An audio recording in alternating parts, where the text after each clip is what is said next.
Call to the member for Goldstein. Thank you, Deputy Speaker, but I have to begin by saying what a load of rubbish from the earlier Speaker.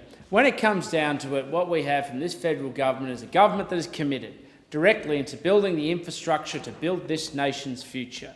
And the ranting and raving of those opposite and the seeking to try and both a mixture of claim credit for what this government has done, but also to defend the interests of their union bosses is quite obscene. I note during the previous member's speech a long discussion about the role of the unions on delivering projects on time. Never talked about it being on budget. Never talked about becoming a huge expense and Victorians getting appalling value for money often in infrastructure as a consequence of how they're monopolising conduct on work sites in the construction sector. But let's get back to the central point and the point of the motion, which is that governments oversee steady population growth and have an obligation to plan for its consequences. And Australia's population growth is 1.6% a year, half of which is a result of immigration. And therefore we must do what we can to make sure that that growth is sustainable through proper investment in infrastructure to grow at the speed that this country can absorb. We will be growing by the size, meaning Melbourne, the size of Canberra each year for the next 30 years. 3/4 of that growth will be in Sydney, Melbourne, Brisbane and Perth. When governments adequately plan for population growth, it can do wonders for economic prosperity, livability and social mobility. But it must be backed up directly with infrastructure. The coming decades will also deliver rapid technological disruption and change of the nature of location of work. The ongoing shift from dispersed manufacturing jobs to service sectors has reversed a long-term decline in inner-city job numbers. We know service industry workers like to live close to each other, and it reduces transaction costs, breeds creativity and fuels innovation. And Melbourne has this potential to be an iconic economic and cultural powerhouse and continue on its trajectory as the leading state in this Commonwealth. But we must take the growth challenges we face seriously, especially when it comes to public infrastructure. Access to the public transport network is limited in outer suburbs. A lack of connectivity to principal employment centres directly impacts on economic opportunity and social mobility. A thorough, evidence-based infrastructure agenda can assist in reducing congestion and increase accessibility, and that is what this government is delivering. The Future Cities report by Infrastructure Australia sets out 3 expansion scenarios for Melbourne and the transport networks needed to accommodate them.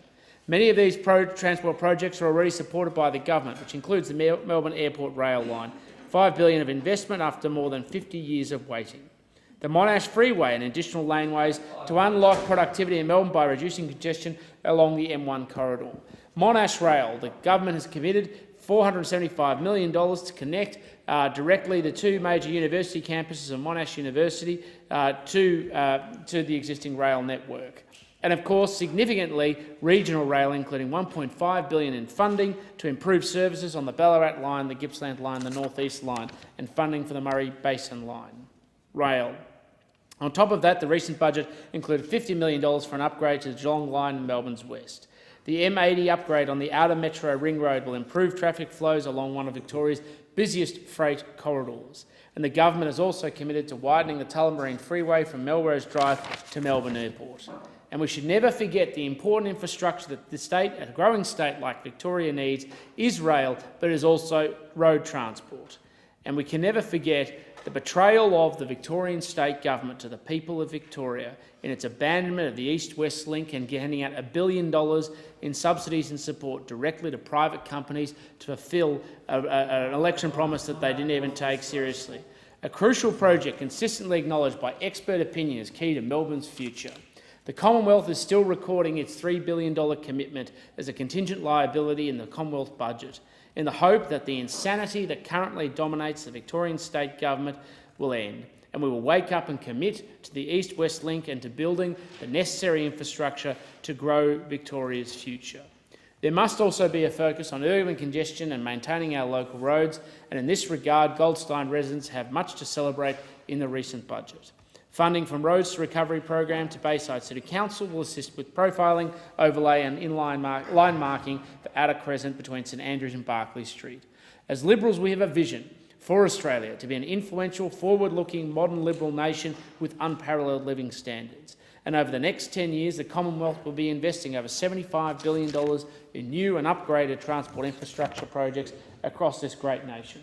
We are taking this country's growth challenges seriously, just as we are in Victoria, and I support the position of the government resolutely, Deputy Speaker.